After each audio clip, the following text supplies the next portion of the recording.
Welcome to the M2 Podcast. I'm your host, Michael Anthony. My co-host right here, Kyle Heath. This is the show where we cover gaming industry-related news of the last week. We're on episode 40 right now. Can you believe that, dude? Season 4? It's kind of wild. It's kind of wild. But this is the show where we basically cover your esports and personalities, gaming industry-related news, new and upcoming games, technology, innovation. But we like to start off with updates. What have you been up to, Kyle? How you been? You want to know the only game I played this week? You're probably guessing. Oh, was it the game you were playing last week? Sure was. Oh, snap. It was. Well, why don't you... It was. Wait, what game were you playing last week? You were playing, You have Copium for it. Yeah. Right? True. Yeah, Cyberpunk. Yeah. That's like a while, man. I'm over here just like, I can't think of the name. Yeah, how's it going for you? Dude. Still doing the DLC, but honestly, I'm just kind of taking my time with it at this point, I think. Like, I'm enjoying the game so much, I'm just kind of like soaking it in. I'm trying to do some side quests I didn't do in my first playthrough. Kind of just like exploring a different part of the game. So that's kind of like my main focus outside of DLC. So it's like I feel like when I'm going into a session, it's a lot of like, okay, I'm gonna do like part of the DLC, work on that, but then like just do something like back in Night City and just kind of like try like a side quest or something like that. So I'm very much enjoying that. I think kind of just diving back into that world, and I still have plenty of time until Alan Wake 2 comes out, which is like the game I'm starting to get copium for, but like it's not copium because I think it'll be good, but you know how it is around here. So yeah, I mean, until that comes out, I want Cyberpunk to kind of hold me over until then. So that's kind of what I've been chipping away at. But yeah, I mean, outside of Cyberpunk, I don't think I've really played like too much else. That's just like my main game right now. So it's like what I'm kind of devoting most of my gaming time to these days. But definitely gonna change in a couple weeks. But right now, I'm just kind of trying to ride it out until Alan Wake. So we'll see how it works. Man. But yeah, dude, that's it. Outside of that, watching sports for the boys. I mean, we get a lot of stuff coming back. We got hockey back. We got basketball starting to roll around again soon. So it's like, kind of just enjoying some of that as well. But that's it for me, dude. I don't know. You play any Guitar Hero this week? Rocket League? What have you been playing, Mike? Dude, shockingly, I didn't play any Guitar Hero. I've been thinking about it for a while. Funny that you mentioned. I was about to like get on, and while I was waiting for you to join me, I was like, maybe I should play a couple of songs, right? Just, I don't know, a little bit of laziness. I don't know, man. Like, I've been riding my bike around as much as I can. The weather's not like super brutal like it is in the summer. It's nice this time of year, huh? Yeah, it's really nice. So I was just trying to get some rides in before the rain comes, because when that rain hits, it's going to be like constant. Yeah, but in terms of gaming, man, yeah, Rocket League, I've been getting really close to getting to that champ rank. I swear, it's like, it's me against the world half the time. It's like, I keep going against like 3 stacks, and my 2 teammates are clearly not at the same level as everybody else in the lobby. I'm like, I might need to find 2 other people to play with. I know the 2 other people I'd play with to get over the hump. So, I could probably guess something. I'm not going to, but I probably could. Yeah, you definitely know who it is. So that's been on my mind a little bit, but I've been playing a lot of Counter-Strike too. I did my first, I can't remember the last time I played ranked Counter-Strike. It's been like a decade. So oh my gosh. I consider it like this is the first time I played ranked Counter-Strike in a long time. So I've just been doing that, man. Shockingly, I'm not bad, but again, this is like a game that has matchmaking taken into account. So I've had multiple instances where I just like straight up carried my team in a couple of rounds, like doing clutch plays to make things work. And dude, the level of dopamine that I feel, it's through the roof. It's so awesome. Good to hear, dude. Good to hear. Yeah, got my first ace ever. Felt good. That was pretty sick. Man, did not record it. Definitely stinks. Yikes. But I did take the screenshot because I was like, I gotta take the screenshot just to make sure that people know. Yeah, for sure. That's awesome, man. I remember getting an ace in Valorant. Felt good, Similar style game. Like, it just feels good, man, when you just like, you have one round where you just pop off. So, just destroy everybody. And it was really good too, because like the team got absolutely decimated. We were about to get goose. Like, it was really, really bad. I think it was like 12-0. They only needed one more round or something. And we were going into it, and everybody basically gave up. I'm just like, nah, nah.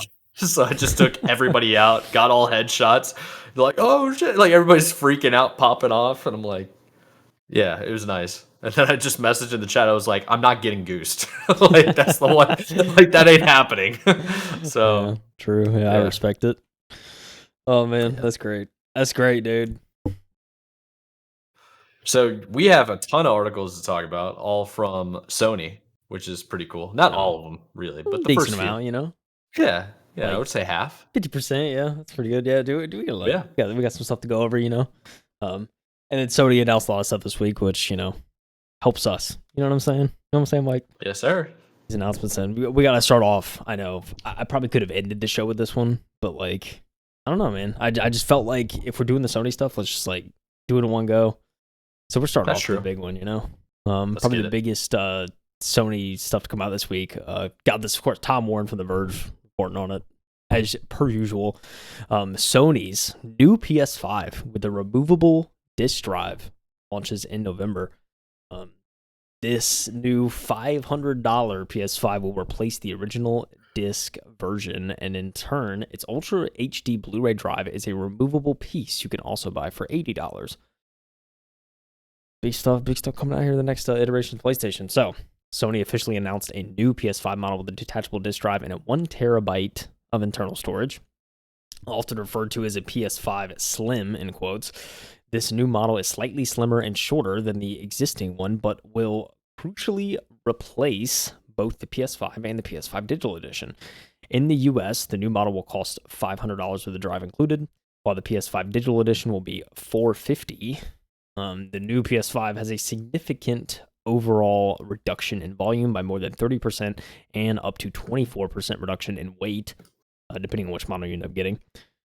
Sony now has a bulge at the side of the PS5 for the disk drive, which can be removed and replaced with a side panel.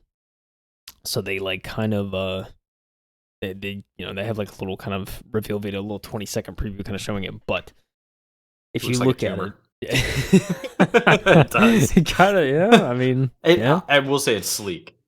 It's sleek. Yeah, I mean, it's. I think the idea that it's like removable and you can kind of get rid of it. I like that idea. Yeah.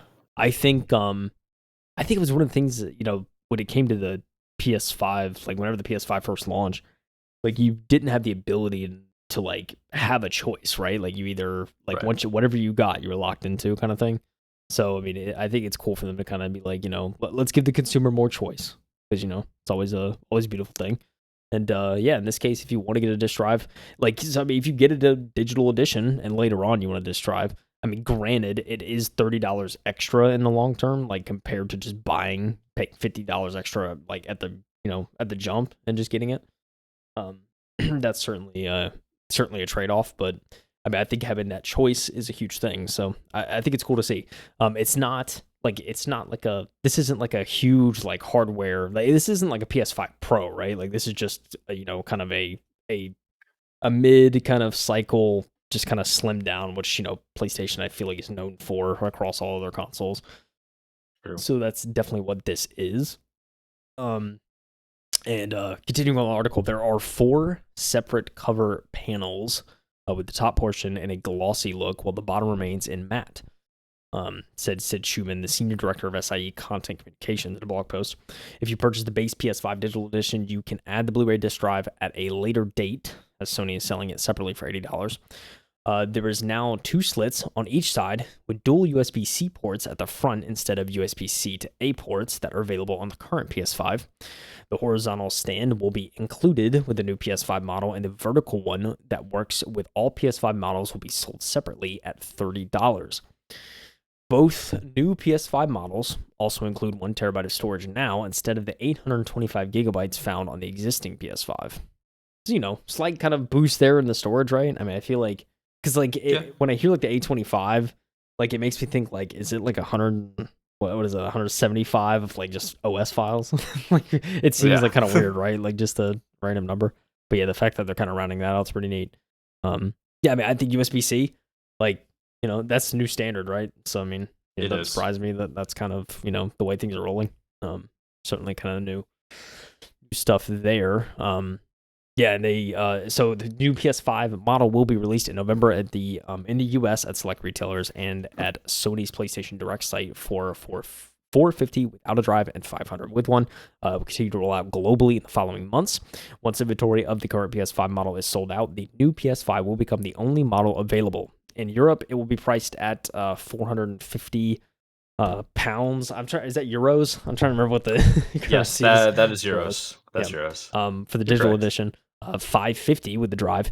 In the UK, it'll be 480 with the drive and 389 for the digital edition. And that's pounds, right? I mean, that's pounds. that's Yeah. just a pound. Like I don't know. It looks like a I don't know. What it looks UK like. uses pounds and Europe uses euros. AKA quid. So Quid. Yeah. I kind of have Slang a for little 20, bit I of think. slang. You know what I'm saying? A bit of slang. Yes, sir. The official announcement of this updated PS5 comes months after the device leaked and after reports last year suggest that Sony will be working on a PS5 with a detachable drive. Sony also just wrapped up its first PS5 sale with steep price drops in the UK, Germany, India, and elsewhere. And then it also kind of at the end of the article, it shows a picture of how like the detachable drive looks and how it kind of works. But yeah, I mean, again, like I said, not a PS5 Pro, but I think it's a pretty cool upgrade. I think the stand looks pretty neat too, like the metal stand. It does look clean. Yeah. Yeah, I don't know if this showed it, but like there is like if you lay it horizontal, there is like a little metal rod that kind of comes out of one of the indentations to it's a small little metal piece that kind really? of sticks down to level out the console. Is it kind of like a what's it called? What's the term? A bike stand? Like a little A little kickstand bit, yeah, that you yeah, can kind pull? of You like know, that. like some phone cases have that. Yeah, yeah, yeah. It's kind of like that. It's like metal, and so it's just a little peg that just kind of comes out. You can actually stand it on the side. That's pretty cool. It's pretty funny. There was a lot of memes I saw about like saying like the PS5 was like your life problems, and then like the little stand was like that one thing giving you hope kind of thing. But there's a lot of memes like that. where you rest your hope and prayers to fix like all your problems. Yeah, and that little stand is the thing holding your world together. Yeah, I don't know. I saw a lot of stuff like that. I thought it was pretty funny. But like overall, I mean, yeah, I think it's cool as a detachable disk drive. It's cool that it's smaller. I mean, the original PS5, from what I saw, especially in person, I think was huge. So it's like, getting the smaller version is always nice. Yeah, it's nice to get kind of a mid-cycle refresh on it, and I think this kind of like, again, this is the norm, right? Like whenever Sony starts it out, they make these big devices and they include a bunch of stuff. And sometimes they even compromise on some of that stuff with their slim models. But I mean, in this case, it seems like it's just kind of the a better version, right? So it's good to see, and yeah, it's kind of the first of the Sony stuff. But yeah, I mean, I don't know, Mike. What do you think? You like the mid-cycle refresh Sony's putting out? Yeah, I think it's a good idea, and I think it's going to be a trend for what PlayStation's going to keep doing with their hardware. I don't think you and I have ever talked bad about their hardware. It's more about their like cloud gaming stuff that we've gotten tired of a Yeah, little bit. yeah, Like maybe not tired of. Like we just feel like it's lacking. I think this just goes to show because the PS5 Edge controller, their like premier controller for the PS5, is a modular device as well, and now they're turning their console semi-modular, and right. I'm Yeah, sure they're gonna like. There's also memory slots you can add in, all these different things. I really like the USB-C integration that they're putting in, getting ahead. I think like yeah, that should be the new standard moving forward. right. It already basically is, and it's going to be now that Apple also has to make it so it's USB-C. Yeah, right. So it's pretty cool. I have nothing against it, and I think it's just a fairly standard like upgrade in the mid cycle, like you said. Yeah, sure. I mean, I like the modularity. I think it's sick. And I mean, we always have Yeah. to credit Sony for having the ability to you could just take an M.2, right? And just slot it in there. And that's your extra storage. Yes. Unlike this Yep. proprietary, weird looking like Nonsense thing, dude, that the Xbox has. that the Xbox does. Yeah, Dude, there's some yeah. hackers that can get around it, but I mean, yeah, I think if Xbox finds out about it because it's always connected to the online servers, it's like they'll IP ban you from being online or something. Wouldn't doubt it, dude. Yeah. Yeah, I So I mean, wouldn't we got to doubt it. commend them for Then that. I mean, yeah, obviously, when it comes to hardware, not everything's been great. We have that, the Q handheld, whatever that was. Like, that's obviously like not the. I mean, the hardware no. itself looks really sick, right? But it's just kind of the Yeah. feature. It just lacks so many features that would make it, I think, like a top tier piece of hardware. So, gotta credit that. But yeah, I mean, outside of that, man, like Sony knows what's up. I think with a lot of this stuff. especially on the console side. So looking pretty I would sick. definitely agree with that. Looking pretty sick. You know what else looking pretty sick, Mike? Yeah, something not by PlayStation, but by Sony more so. Yeah. And this is pretty interesting. Yeah, let's just get into it. So it's another article from The Verge. The first three articles are from The Verge, and they're all involving Sony, which is pretty cool. Is it by the same? No, this one's by Chris Welch. And the title of the article is Sony announces new gaming earbuds, not to be confused with the PlayStation earbuds.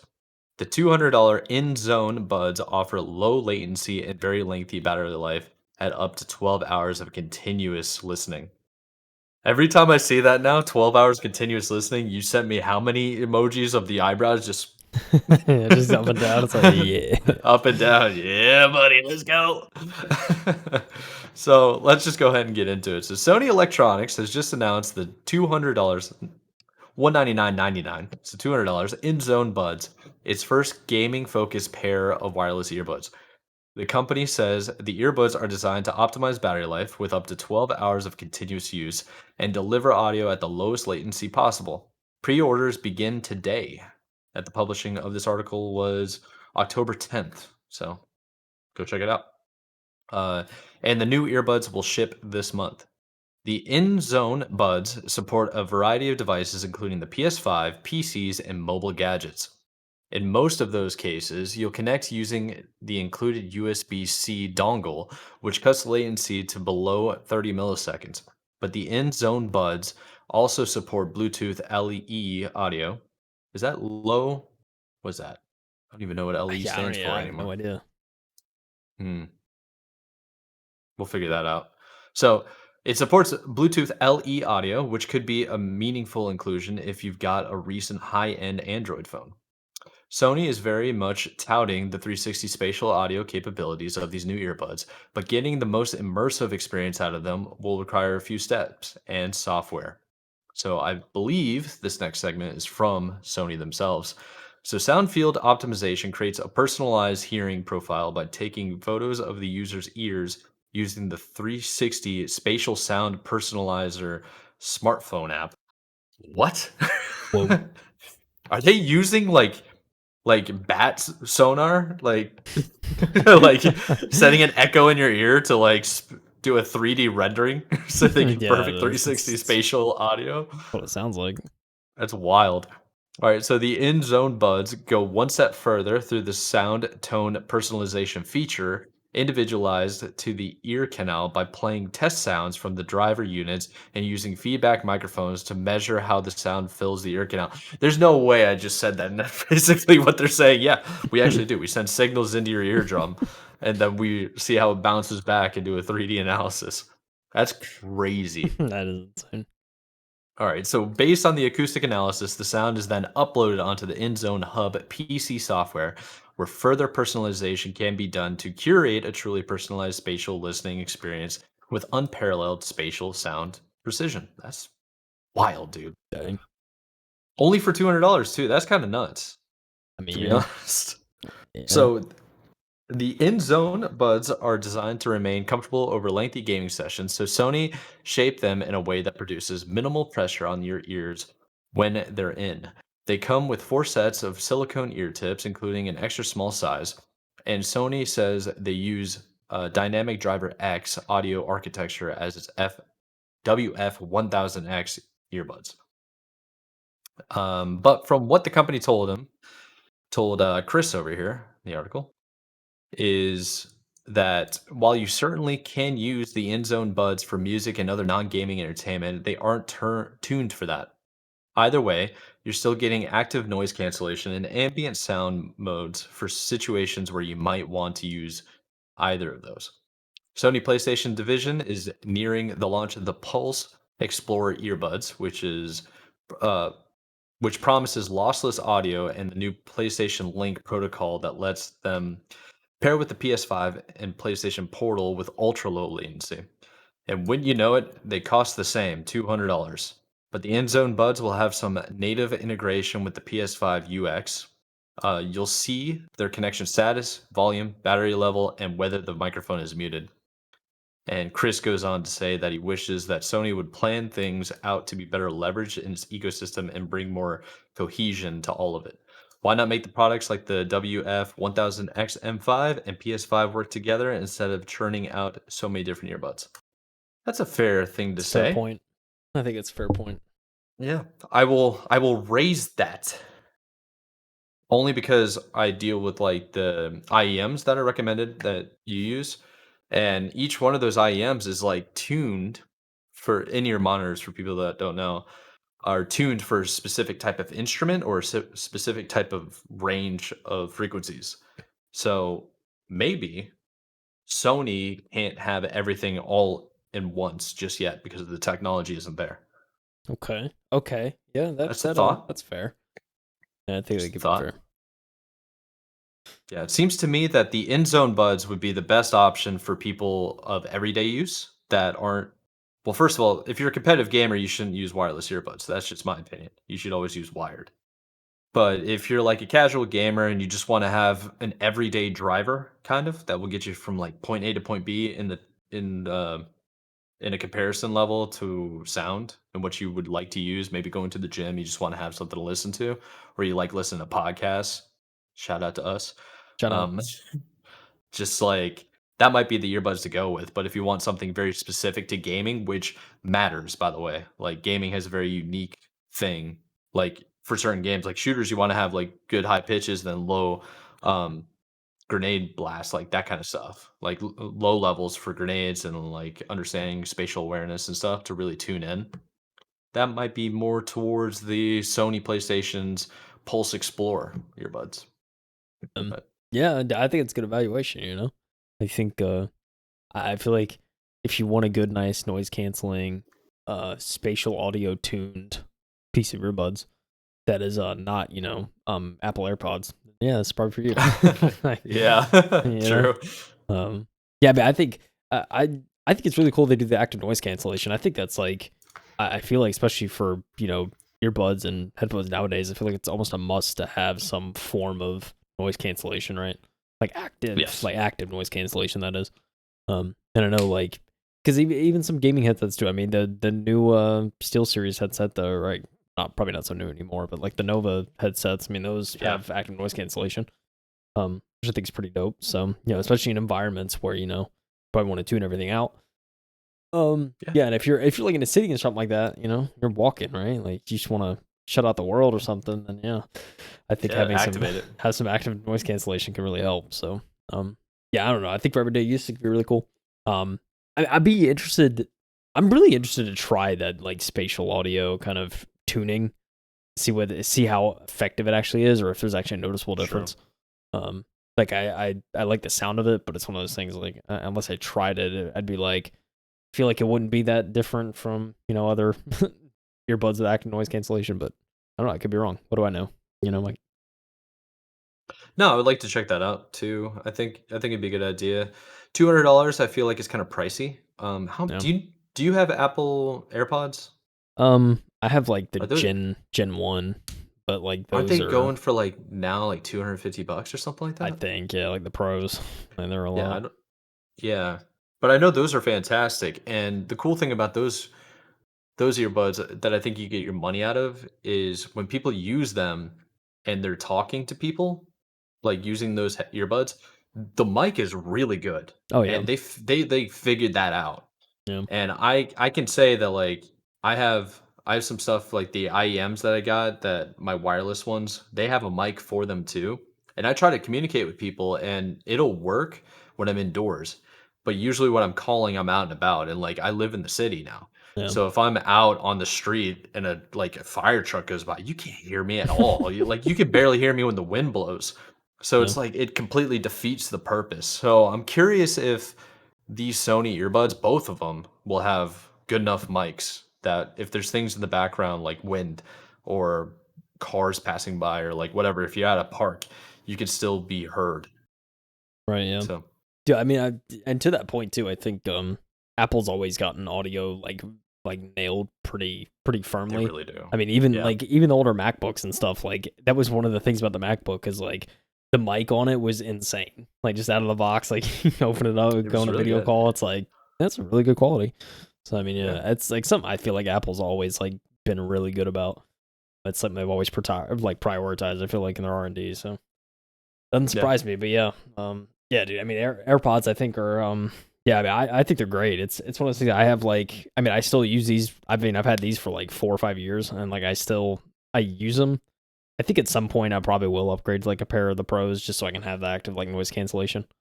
But yeah, I mean, I don't know. Outside of that, I think I think they're pretty sick. So yeah, I mean, I'm always a fan of that. But I mean, you know, what Sony's doing here, I mean, you know, these Enzo buds, who knows, dude?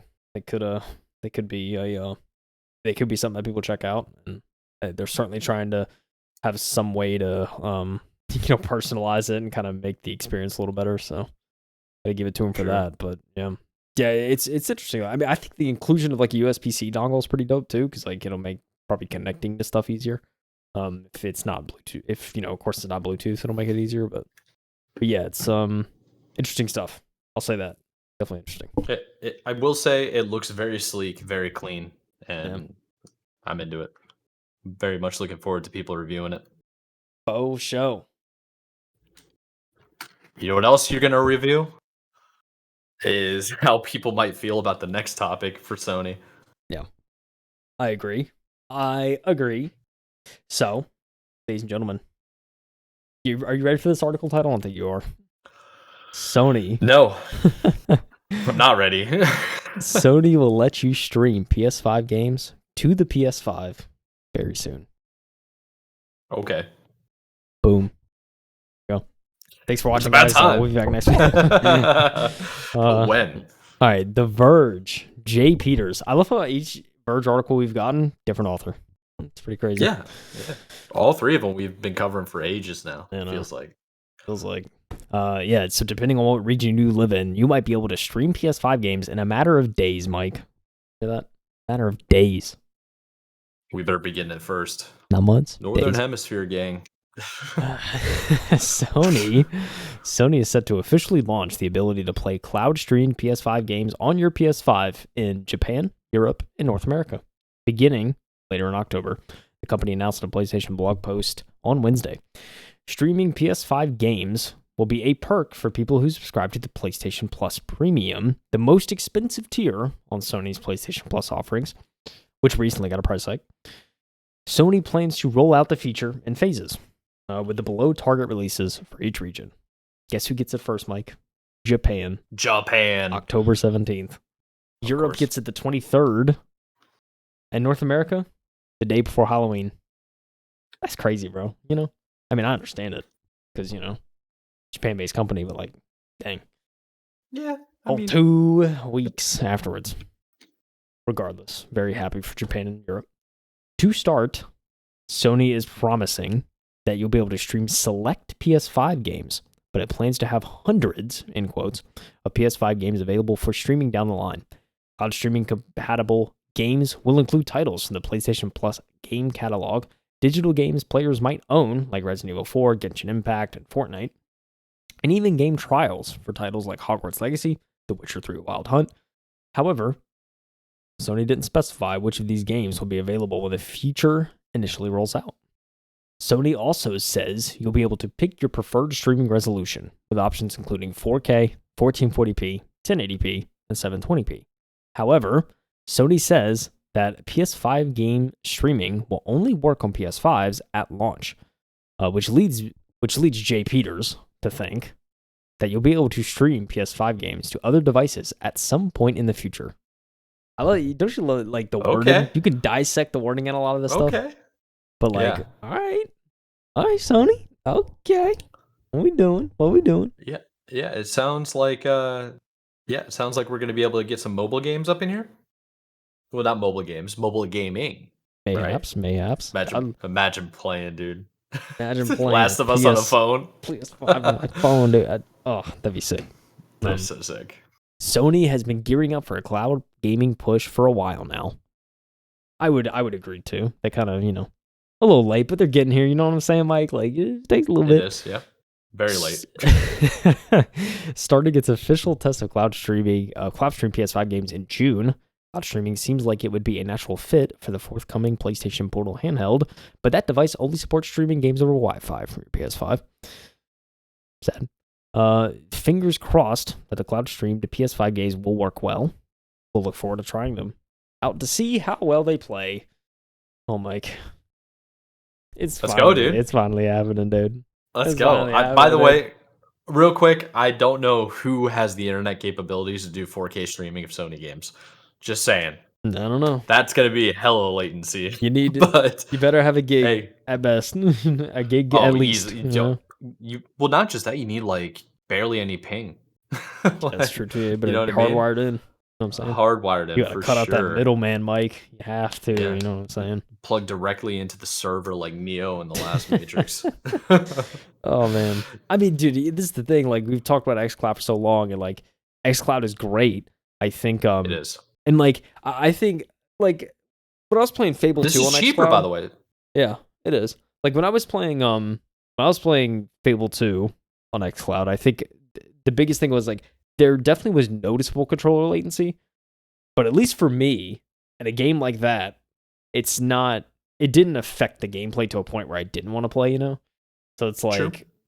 Like I could deal with that. I think the big thing too, and I'm curious to see kind of if Xbox has some way of kind of alleviating that is, you know, at some point, especially with the new controllers, like if the controller could just like I don't know, connect to the Wi-Fi, so because I think they kind of talked about that. Like, I see what you're saying. Direct to cloud or whatever they were calling it in the new controller.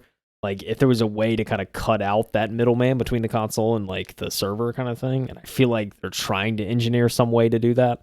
And so it's got me kind of intrigued about the new controller and like what could come out of that, especially from those leaks. That would be so bizarre. It would be weird. I mean, I don't know. Right now, there's no other way they could. I feel like they could cut out like the latency or anything, unless they just like took the controller and somehow was able to like direct connect it. Like, you know, it sounds weird, but you would basically have to like, I don't know, man. I mean, the only other option, like the easiest option, it's going to be expensive, is just rip out the entire infrastructure of whatever continent you're on, and then put in like high cable lines that make it so there's way less latency. But that's extremely expensive, you know? Like some countries don't even have power lines or any of the cables above ground. It's all underground, you know? Yeah. It's like it's very it's crazy. Dog is streaming. Sorry. Dog streaming over here, and then there's a dog outside that barked at the same time. So sorry, I was very confused. That's why you just saw me basically spaz out. I think he woke himself up from a dream, and then outside. I will say that like I barely picked it up, and you just heard like a. Yeah, I don't know what that was. Oh boy, he's got a really bad itch, I guess. I don't know. Woke himself up. He's here just like scratching himself. Oh, man. But going on what I was saying about like the PlayStation Plus Premium, it is $160, which is basically $13-14 a month. And the Ultimate Game Pass is $16 a month. So Ultimate Game Pass, you can argue, is more because you got more games, you have more variety, and you can play it on PC, your tablet, your phone, your whatever that can connect to the internet, and download the Xbox app.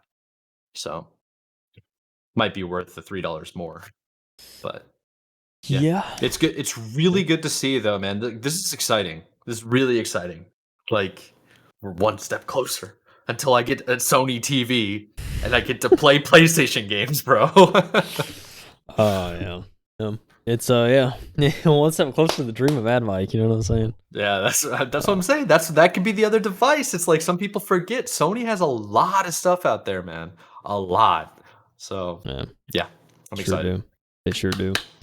You know, there's something that game devs seem kind of excited about recently. What's up? Somebody getting clapped? I mean, according to Kotaku, you know, we haven't read a Kotaku article in a while, so you know, I'm just gonna we have to let the listeners know we haven't like actually read a Kotaku article in a while. So just be prepared, you know. That's all I'm saying. Just be prepared for what we about to lay out here. There's usually some type of fire. So this is basically. I wouldn't find this a surprise, would you, Kyle? I mean, it's basically writings on the wall after a lot of the stuff that we've covered. We're talking about Unity, and Unity, like the game developer publisher software company. Yeah, so apparently one of the gaming industry's most hated CEOs, Unity, is going to say goodbye. I love how the article says again. So Again. Kotaku, the writer is Ethan Gatch, who Yeah. we've covered before multiple times. Um, and I see what you did. You gave me this article because you didn't know how to pronounce his last name, and you know I don't know how to pronounce the last name. I mean, I won't So, say that's the reason, but it kind of so ended up that way. You know what I'm saying? it's true. So John Recitelio. I see the He's a, double L, and I just go to Spanish, like me too, because like North Teo, American bound, we're in the South. Like, like Io. I don't know, yeah, dude. it's Ello. Well, he's Italian, so John Rick. John Recitilio. Yeah, Recetilio. John. Yeah, maybe That's what it's gonna be. John Rick. I like that. John Rick. So John Rick is retiring from Unity after torching the company's reputation. How do you do that, Ooh. you wonder?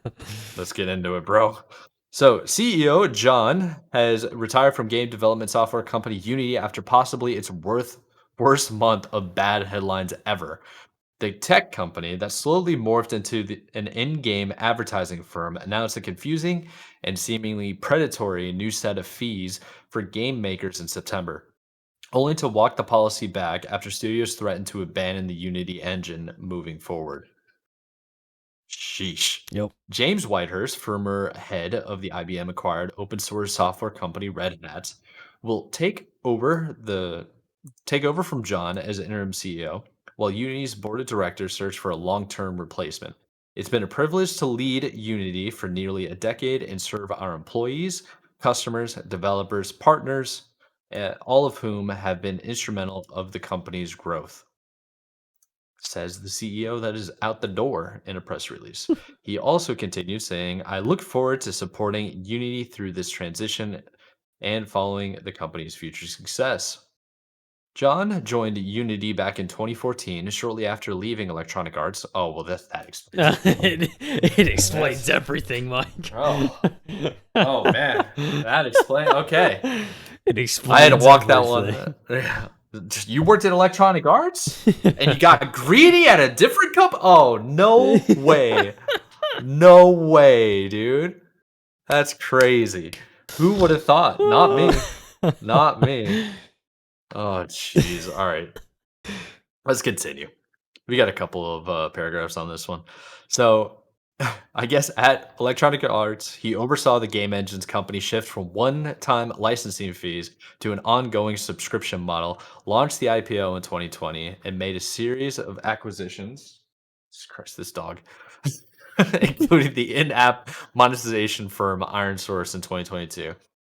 When Unity first went public, its stock price was around $68. Today, it's just over $30. Get absolutely wrecked.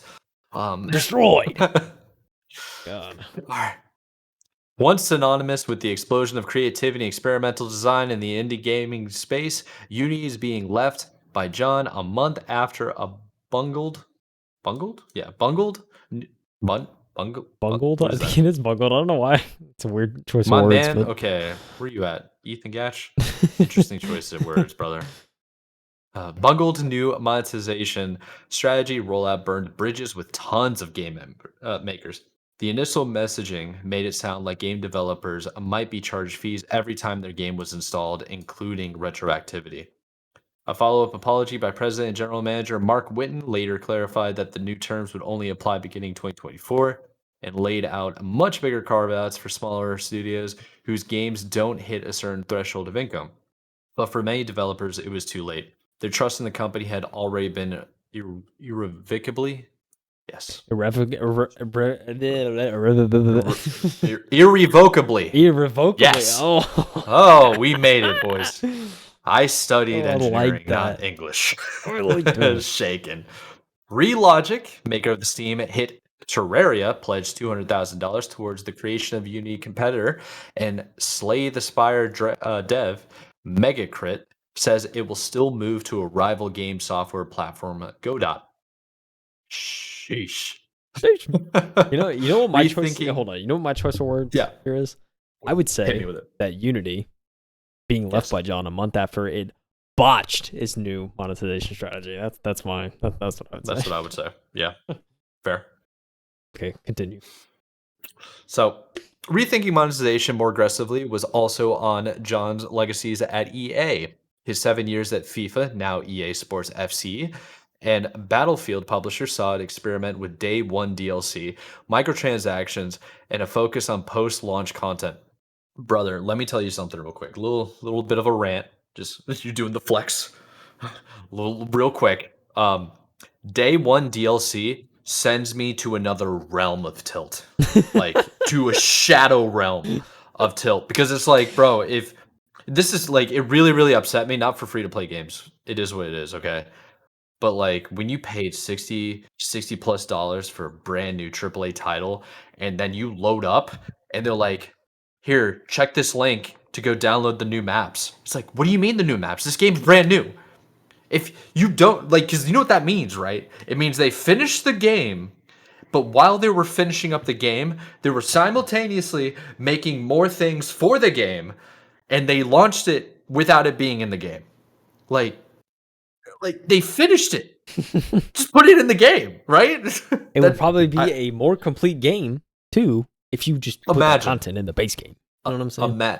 It's like how Halo right now, the only way to play as Master Chief Collection is you have to beat, or not Master Chief Collection. The only way to play as Master Chief in Halo Infinite is you have to max rank your character. Bro, like I paid for the campaign. Give me the damn armor. What's wrong with you? What year are we in? Like some dystopian hellscape of AAA studios. I'm tilted. Chapter 5. Okay, that's all I'm saying. They're gonna get cooked. I mean, karma happens, as you can see from this article. Man. So let's little bit of what's it called, digression, or like jumping all over the place. Okay, so while there was no week-long crisis moment on the scale of what happened at Uni last month, it's clear he helped usher in the company's current live service era, which many players now feel nickel and dimed by. Madden and FIFA's loot box modes were both added while he was head of EA, though they didn't become the billion-dollar windfalls they are today until the tenure of his successor, current CEO Andrew Wilson. I'm sure he did the same exact thing with Battlefront. Battlefront was really bad with loot boxes. Unreal. Yeah. The greedy CEOs. Oh, I don't know if I can read that quote right there, but we're gonna get into it. You see what I saw? I mean, yeah. It's underlined in anything. Yeah, we have to talk around it. Yeah, you know. All right. So perhaps nothing summed up John's time at both EA and Uni better than another controversial incident last year. In an interview at PocketGamer.biz in July 2022, he called developers who don't think about monetization early in the process effing idiots. Oof. He didn't say effing. So he immediately walked the comments back the next week, calling articles about clickbait that took his comment out of context, but later apologized, saying he should have chosen his words more carefully. That unforced error came shortly after the company revealed hundreds of layoffs at the same time it was buying Iron Source in a $4.4 billion all-stock deal. 600 more were laid off at Uni earlier this year. Meanwhile, John, in addition to the millions he has in Unity stock, will be kept on salary until April 2024. God damn. You know what I'm saying? It's crazy out here. Mike has left the building. Dude, it's got me tilted. What is that? You didn't read the update, though. It gets better. Yeah. It gets better. Okay. Update. The 11th, 4:50 p.m. Eastern Time. SF Gate reports that John is set to earn up to $8.4 million through stock options over the next 6 months. That's in addition to the roughly $253 million he already holds in current Unity stock. This dude is basically a billionaire. Cashew, do you believe this? Do you believe this? Dog don't believe it. These crooked CEOs treating everybody like trash, calling them effing idiots. And then he just walks off to the bank, bro. To the Swedish bank that doesn't taxes. You know. Hashtag capitalism. Let's go. I'm saying. You have $253 million in Unity stock, dude. $253 million. Do you know how much money that is? You have to lay people off, Mike. Can't do it. You know what I'm saying? Can't pay for them. I mean, he's not buying it. The company's buying it. I get it, but like, bro, those are jobs. Those are people with lives, bro. You take like, I mean, it would never happen, right? You take like 20 million. You're good for a year. You know what I'm saying? Like, yeah, dude. It's unreal. My minimum, dude, is 2.5 mil. 2.5 mil. You can put that into the stock market and realistically take out like 75, 80 grand a year. You're good to go. You don't need anything else. Set for life. You're set for life. Just never touch the principal. Let it live off the interest rates that you're getting from it. It is free real estate, Mike. There's ways around this. What we're saying is support your fellow employees, you know? So that's what we're saying. Treat people like humans, bro. And treat game devs with some respect. You know what I mean? This is unreal. That would hurt me working underneath somebody like that. That would hurt my spirit. That really capitalism, bro, it hits hard. You know what I'm saying? Just it seethes, dude. It's just a melting lava underneath the world. You know? Yeah. Look at the schmuck too. Like he looks like a total schmuck. They said, I just made $250 million. Like I don't know what to say. I'm about to make 8 million on stock options. Yeah. I'm on salary until April of next year. I don't know what to tell you. Jeez. All right. Let's change the topic to something a little bit more exciting, I think. Possibly. Yeah. I mean, like the game's exciting, but it's not. I mean, can I be real with you, Kyle? Like, why in the world would you possibly play on a Mac anyway? Like, why would you play video games on a Mac? Dude. I don't have a Mac. I'm just asking. I'm asking the question. We need to do a poll. I'm sure we have Mac users that listen to the show. You know what I'm saying? Oh, I'll be listening on a Mac right now. Can you believe this guy, Mac users? God. Are you playing on Counter? Trying to play Counter Strike on it? Like, let me know. You playing Overwatch? Like, nah, but you can play Resident Evil on it though. I mean, come on. Oh, okay, that's fair. Resident Evil's a good game. Sure. Listen, we got an article for PC Gamer, all right?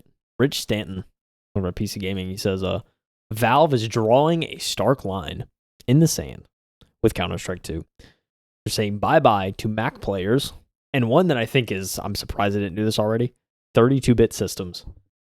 We should do a poll. Who uses a 32-bit system nowadays?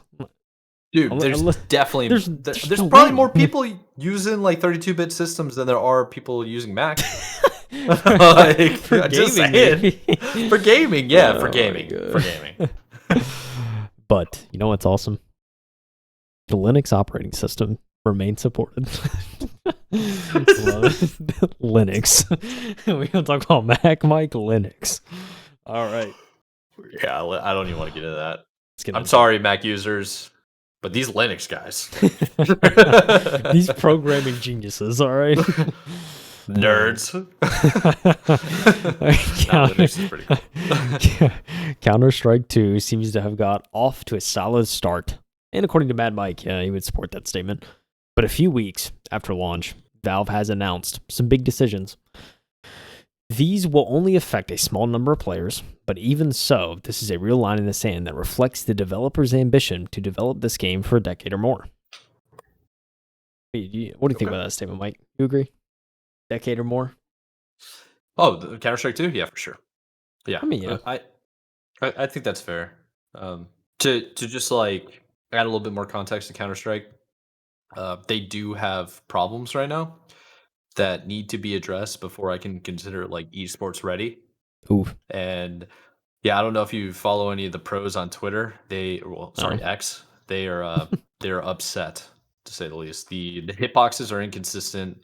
The bullet spread feels a little bit more random than you like. Sometimes it should. Dang. Now I don't play at a very high level, but I'm noticing it where I'm just like, I shot that guy like 3 times in the head and nothing counted.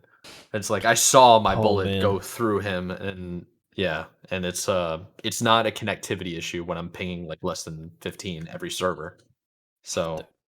In a game like CS, you need that consistency, you know. So that's tough. That's true. That's true. But I mean, it's still a great game. So that was just a little bit of context I wanted to add in after the first little sentence you brought up. Yeah, very true. In a quote from Valve, they said Counter-Strike 2 represents the largest technical leap in CS history, and our goal is to continue to develop Counter-Strike for years to come. As technology advances, we have made the difficult decision to discontinue support for older hardware, including DirectX 9 and 32-bit operating systems. Similarly, we are no longer supporting Mac OS. And like Mac OS, yeah, sure. 32-bit operating systems, I mean, you can't run the game on a true potato anymore, but you can get away with, That's very true. You can get away with 64-bit, regular system. So, sorry, Apple fans, you're out. This may seem a rather hard-headed decision, but as Valve goes on to explain, all of these systems that are losing support, quote, represented less than 1% of active CSGO players. Very low number. I believe that. And you got to remember, people that play CSGO were in the millions. Yeah, literally daily. So, anyway, it also needs to be seen in the context of Apple's own recently announced game porting toolkit, which, similarly to Valve's Proton technology for running Windows games on Linux, allows you to run unmodified Windows games on macOS, and therefore Macs and MacBooks. CS2 will, in future, exclusively support 64-bit Windows and Linux, which is down to Steam Deck compatibility. Those who are unable to launch CS2 will now have access to what the developers are calling a legacy version of CSGO, which will be supported until January 1st, 2024. Players who've recently bought Prime status, which unlocks certain in-game features, can apply for a refund if their purchase falls within the particular window of March 22nd, 2023, until September 27th, 2023, CS2's launch. Refunds are available until December 1st of 2023. Oh, and Valve somehow always manages to get a shot in at cheaters and griefers, and this is no exception. Accounts with bans are ineligible for refunds. Good. Monetary punishment. Let's go, baby. Quit cheating. Good. Saying, quit cheating. Developer describes a legacy version of CSGO as a frozen build of the game that has all of CSGO's features, barring official market matchmaking support. Sorry. When Valve stops supporting the version of CSGO next January, the game will remain available, but it warns certain functionality like access to inventories may degrade and or fail. It's been clear since Valve announced CS2 that CSGO is being disappeared. Sounds kind of interesting. It's kind of like when Overwatch 2 came out, it basically got rid of Overwatch. Makes sense. That's how Counter-Strike 2 is. Like CS:GO automatically upgraded to Counter-Strike. Yeah. I like the way he worded it. CS:GO is being disappeared. Interesting. That is a weird way to like it. And the developer arguably has good reason for this stance, which also feels informed by the experience of CS:GO temporarily splitting the player base when it launched. CS2 has arrived in a relatively stable state, and minor hotfixes to things like crouching hitboxes and knife spinning aside. Yeah, that's what I was talking about. Certainly feels like the future for the granddaddy of the competitive FPS. Progress, as ever, has a price for some. We're staying with that article, dude. Yeah, I mean, it's like you're saying. There's still some things to sort out before official competitive play takes place. But I mean, I like some of the features they added to CS, like the smokes are like more realistic. You shoot through them and see through smokes now temporarily. That's pretty sick. The graphics overhaul, just beautiful. Got a lot of people coming back, right? Like they want to get back on CS. It's a big enough of an update that like it's kind of a new game to a certain extent. So gets people back in. So to see. I mean, what do you think, Mike? Dude, Mike, are you going to compete in Cologne, Germany? Are you going to go to? Well, first of all, I gotta quit my job. I it. gotta figure out my actual sensitivity for my mouse because right now I'm winging it, dude. I am very much winging it, and I gotta figure out like the right posture. I've like noticed trying to figure out like where to sit properly in my seat. And I'm starting to learn it, and now I'm like starting to get the headshots down. I'm like, okay. Now, I'm not a stranger to competition and like lands and stuff, but like Counter-Strike, that's a different animal, dude. It's a different animal completely. Those guys are freaks of nature. Yeah. They don't miss ever. 10,000 hours. Which is wild. It's crazy. Easy. Bro, I got like 2,000. I ain't got 10. 10's crazy. Pretty nuts, yeah. Yeah. I do think this is pretty interesting how their attempt, it's something that I never really realized, and I see in other games like Call of Duty, other shooters, right? Call of Duty, Gears of War, or Titanfall would be a good example, or Halo, of course, is that because they upgraded CS:GO to Counter-Strike 2, you can't split the player base. So they're saying that they had that issue with like CS Source and going to Counter-Strike Global Offensive. Like still people were playing Source instead of playing Global Offensive. And it makes sense how they would just say, you know what, screw it, let's just get rid of CS:GO entirely and move on to Counter-Strike 2. And it looks and feels the same exact way, but it's also slightly different enough to keep people coming back, like you said. Yeah, So for I sure. think it's an interesting take. I never thought about that. That's why they did it with Overwatch 2 as well. Yeah. Just like sequel, more characters, just an update, much needed update. Yeah. Yeah, and like I think if you're gonna do that, right, it's one of those things you have to stay as close to the original game as possible, but also you have to make sure that those updates and everything don't are positive impact, right? You want to make sure they don't like like affect the game to the point where it's just like a totally different game and you can't go back, because there's gonna be a lot of people like, oh, I miss CS:GO. But like, I mean, I feel like Counter-Strike 2 is kind of doing that, so good stuff to see there. Yeah. But yeah, I mean, True. ditching the Mac, I get it. Under 1% of the actual I get players. that. You know, That's still I a can lot of people, understand. though. Like I I said, mean, there's yeah, millions of people playing the game. right. That's And I mean, 1% of millions. but also like if you're playing 10,000. CS:GO, I mean, if you're playing CS:GO at that kind of level and you're trying to compete, dude, like, you could get a gaming laptop or something. I mean, that'd be crazy, right? I don't If you know. really I don't know, wanna, man. but listen, man. Like, I mean, if you want to get a full PC, yeah, I mean, I'm all for it, But there's Well, alternatives. I guess is my point. well, the first few times I played Counter-Strike 2, it actually crashed on me. I had to go look up new settings to try to like set it up. So it's not a perfect build right now to be run on a potato. And I think that's another reason why people are upset, because you got a lot of like, I don't want to say poor countries, but like not everybody has access to a 4080, Yeah, that's fair. So you got to keep in mind that like Counter-Strike was so popular because it was so easy to use and now, or like to run. And now that Counter-Strike 2 came out, it's a little bit more complicated. You have to do an extra couple of settings and hopefully calibrate for the hardware that you have. Yeah, And if you don't, then what are you going to do? Because you can't go play CS:GO anymore. certainly So can't. yeah, I guess the next best option for you is to go save up, try to get some new hardware. Yeah, that's your only option, man. At this point, gotta do something like that. And yeah, so CS2, it's great. It's wonderful. I'm glad that it's here. It took a while, but it got here. It It's certainly also did. taking a while and is not getting here soon. Something that I called. That I called, bro. Didn't I say it? I done said it, bro. Oh, We got it. I might at the guy that made that comment in the YouTube video. listen, yeah, look, if you seen the clip, I mean, first of all, appreciate you, but like, I mean, Yeah, I this is the really thing, do. man. That's Like, actually awesome. He said it straight. He actually added a lot of context. it's true. So It's true. let's talk about it real quick about what we're talking about, and then we'll say his comment. Maybe not word for word. We're going to paraphrase, but essentially, this article is coming from GameSpot, one of the most like I think prestigious magazines back in the day, like for games, and it is by Eddie McCutch. McCutch. It's got to be Gosh. McCutch. Yeah. So Eddie has written that Ubisoft's hold on. CoD-Style shooter. Sorry, I got a dog here that's with a chew toy. Yeet. Yeet. He He's just gonna threw grab it. it, come back, and start squeaking. Can you hear it? Hope you can. Yeah, a hear little it. bit. A little bit. Oh well, if he comes back again, yep. We gotta swap. Hold on. Oh no, you're playing fetch now. Here. I mean, he's this upset. is adorable, That's about to be a problem. Let me.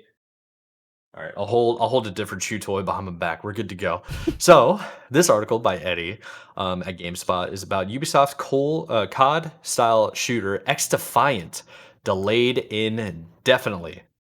Bing bang That's boom. crazy. So we talked about it before. XDefiant being the CoD-Style remake by Ubisoft, but the developers are originally from CoD, and it was supposed to come out. What was it, like a couple of months ago? Summer, When we I last think. yeah, it kept getting delayed. There was a beta, and then it got delayed because it didn't make certain certifications for PlayStation and Xbox. And the we were comment like, that we were referring to, we were like, oh, that's not good. Like, you know what I mean? Like, oh it's yeah, if it's not making a story, like, yeah, that's not the best thing, right? I mean, no, dude. How many times have we seen something like this and we just clearly know, like, when we see a red flag, maybe we're pessimistic too much, you know? it We've could seen be, too many red flags with like certain studios, Ubisoft being one of them, Electronic Arts being another, and the all-time greatest disappointment in Bethesda. They I have rebounded with Starfield. they Watch did it. You rebound. watch it, buddy. They Right? did rebound, but I gotta call a spade, you know? So they yeah, XDefiant was basically one of those, and we called it. We basically said we don't Like, think it's gonna be coming out anytime soon. They shouldn't yeah. have these types of issues this late in the game. Yeah, like I feel And like if you're getting that kind of stuff, it's like I don't know if like you can just fix it in a couple weeks, like they no. were claiming. So, and like by the time if they were to fix it in a couple weeks, right? You're talking about COD's less than a month away. Like we have all these Yes. other like shooters, all these other releases right now that are Yeah, taking that up are real gonna be a estate. direct competition with you. Yeah. So I mean, I think I mean, we haven't read the article obviously yet, but I think like partially like not only like we probably need to fix this game, but also like probably wouldn't be a good time to release a shooter right now. So. That might have something to do with it, but let's just go ahead and get into the article from Eddie that he put together here. So, actually, let me zoom in a little bit. I got old man eyes now. So, Ubisoft's FPS XDefiant has already had a challenging road to release, and now the game is facing another setback. The development team has confirmed that XDefiant is now delayed indefinitely. Following another round of public testing, Ubisoft discovered some inconsistencies in the game experience that need to be addressed before launch. I'm sure that has more to do with for the Xbox like Series S in particular, Yeah, probably. PS4 possibly. Yeah, maybe. Less what would you say? Less powerful consoles, Yeah, I think. certainly. Yeah, I think that would make the most sense. So, as a result, Ubisoft has delayed the game's launch indefinitely and goes on to say that Ubisoft said, a report, the team will continue working as to address these issues and testing them to make sure we deliver on our goal of being a best-in-class arcade shooter. Adding that it will share more information at the time as it comes. Executive producer Mark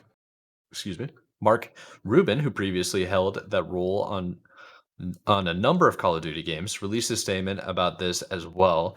He said that the team has found some things, in quotes, who knows what that means, that made the company decide it needed extra time to fix or improve the experience for everyone. Yikes. Should I read the Oof. full message Certainly on the can. twits? Give the context. Oh, I actually can't see it, believe it or not. Can't see it. You want me to read it? I'll read it right No. now. Yeah, I'll read it you're right now. you're gonna have to read it for me because Listen. it's getting destroyed by my ad blocker. So, while you wrangle the dog, I'll read this. Anyway, an update from XDefiant.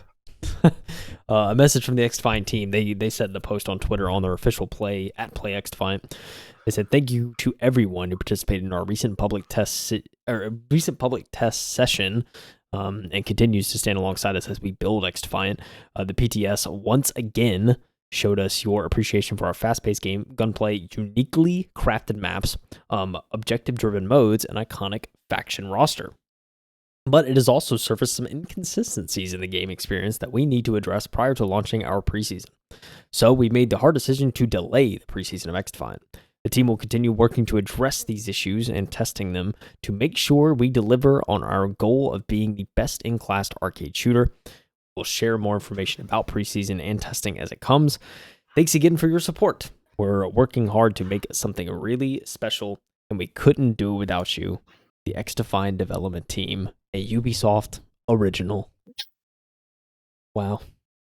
It's crazy, Mike. It's absolutely It is nuts. absolutely wild. They definitely need to figure out what they're doing, man, because that is the most PR message I've ever seen in my life.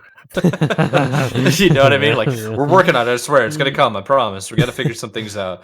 It's like maybe they bit off more than they can chew because they're trying to make it all work for the PC, all the Xboxes, including Xbox One Mm. and the PlayStation 4. That might be too much of a task for a small-ish team. Yeah, I mean, dude, this is the thing. Like, there's a reason that developers are starting to cut ties with the Xbox One and the PlayStation 4, right? I mean, it's a clear challenge to try and develop for both at this point. Dude, they're even stopping use with the Xbox Series S entirely. I mean, yeah, some are just pissed off about that, let alone last Yeah, gen. yeah, last gen. They're just like screw last gen. I'm talking about for like new gen and a half, I mean, dude, whatever you it's want to just, call it. dude. I mean, it's crazy to me how like 2020 is when we started noticing that, like when the new consoles launched, right? Yeah, Like almost like immediately. I feel I mean, like. dude, like I think Cyberpunk's the stark example. Like, I mean, immediately when that came Yes, out right dude, after console launches, and on PS4 it was unplayable. On it Xbox was One, I don't even remember, but it couldn't have been buggy. good. Like, No, it was not I mean, good. it was complete. It was just trash on those consoles. So yeah, I mean, it's and then ever since that day, I feel like more and more people are like, yeah, I think it's time to move on from the older consoles, especially with the newer releases. I mean, and that's the thing is like technology is moving at such a crazy pace now. Like you can't have a console, you can't have like a PS2 console last for like 15 years. You know what I'm saying? Like, Oh yeah, it's just not really a thing anymore. So yeah, I mean, it doesn't surprise me. But I mean, look, I will say, I mean, I played a little bit of the beta, whenever like months and months ago. I mean, it was. I think it's I think it was a decent enough shooter. I don't think it was like terrible or anything in terms of just like an overall shooter. Which I mean, in like I played it on PC, but like, and it's it's a little bit surprising to see like, oh, there's like kind of issues with the games, with the game to a point where we can't release it, and there's inconsistencies, and I don't know, they could be inconsistencies, not necessarily like bugs, but it's just it is kind of crazy because like at least on PC, I don't know how it was on console, but on PC, I mean, it was a playable game, and I think it could have launched, assuming they had everything, the maps and stuff ready, but. Yeah, it's kind of wild to see, but I mean, yeah, I'm sure that's what it is. Like, if you're still trying to release on older consoles, like, yeah, I get you're just like a shooter, but at the same time, it's like there's still a huge demand, I think, for kind of game engines and stuff nowadays, especially in the older systems. I'm surprised that they wouldn't try to negotiate with, I guess, Xbox and Sony Microsoft and Sony to try to get like a phased product line. It's like you can go ahead and launch on PC if it was already doing well, and then try to get on the newer generation consoles, and then later bring out the Xbox One or PS4. It's very curious that Yeah. they want it all to work on all platforms. You Yeah. know? Yeah, I mean that's true, right? I mean, there's a lot of games that will release on PC initially. I mean, it's mostly like indie games, but like they'll release on PC, right? And then like Yeah. later down the line, it's like, oh, okay, I think we're ready to work on a console version. Kind of once they get it on PC, hammer out all the bugs, get it to a more finalized version, then it's like, all right, I think it's ready for console kind of thing. You know. But the latest example that comes to mind is Phasmophobia. That game, get a console port. I mean, after Very years true. of success. So I think it's certainly something that it's certainly an option, I think, for developers. And yeah, it's interesting, right, that they're not taking this kind of path, and it's a shooter, right, like the perfect game for PC. Yeah, exactly. Just launch it. Yeah, So it's all that's kind very of how weird. I feel. Yeah, very weird. Yes, sir. I don't know, Well, there's dude. not much left going on with the ending of the article, so I think that's pretty much all we got for our weekend For the review. week, yeah, dude. That's all we Yeah, got, dude. We found some stuff, Mike. I know, I feel like we did. We had, you know. yeah. I will be honest. Like when we were getting into it, I was like, dude, I don't. I think it's been kind of a dead week. Really do. You see this Yeah. little rugrat over here? For the people that I are was gonna watching the say, video, it's not dead. That dog, baby, he going dude, hard. we took him to daycare Yeah. last week or yesterday. We do it every single week, like once a day, because he gets insane. Like this is him chill, Post daycare. right? Oh, this is post daycare, like 12 hours of nonstop play. Interacting with And other animals. when we started recording, he was sleeping. He was, dude. He's knocked He out. woke up and he chose violence. I don't know what happened, but he must have had a dream like we were talking about. Got him It's supposed jazzed to up. scare him. Got Yeah, it him got him all jazzed up. fired up. So sorry to people that got annoyed with the little background noise from the little dog. Go. It adds character. Look at him. I mean, come on. Look at him. He's coming back, don't worry. This adds value to the show. You know what I'm saying? Like, look at this. Yeah, Everyone I'm wants to sure see there a are people dog. that tune in Everyone wants for. to see a happy dog jumping on a bed. You know what I mean? Well, I was gonna pick him up, but he's not having it right now. He's like, I want to shoot this toy. and be out of here. Almost like we should probably be out of here. That's right. That's what I was about to say. I was like, the Canes just scored. It's 1-1. Bro, I gotta tune in. Yep. Not even halfway into the second.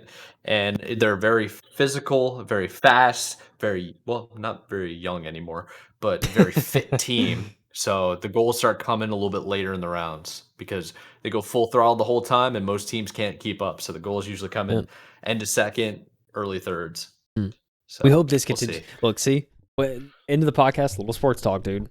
Hoping the Canes I hope the Canes cook. You know what I'm saying? I think it's gonna be a good season. We got to get some type of dopamine in here because the Panthers aren't doing it, bro. The Panthers aren't doing it.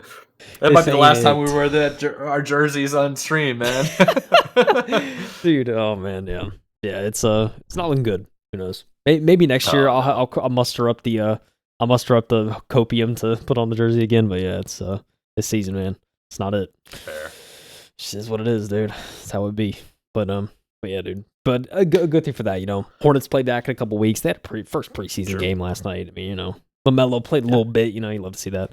So I mean, it's it's good to see kind of sports swing.